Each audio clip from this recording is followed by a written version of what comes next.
guys, how are you? Welcome back to our channel. Today in this video I will show you how to fix if your ChatGPT app language was accidentally changed. If you want to set the default English language back to your ChatGPT app on your phone, so you can watch this video till end very carefully.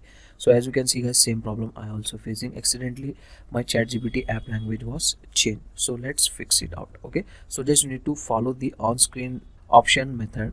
In the top right side corner here you can get two lines, so just tap on it, and from here tap on your profile picture, so it will open your ChatGPT settings. Scroll down and here you need to find out this settings gear icon option from here, so just tap on it, and here you need to select the third option from here, language option.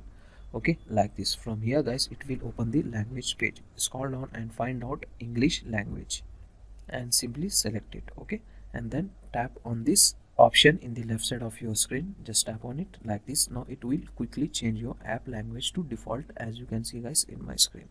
So this is the way to fix this problem. So that's for today guys. This is a short and simple video. Hope you enjoy this. If you enjoy, please like, share and subscribe to our channel for more tech tutorials. See you in the next one.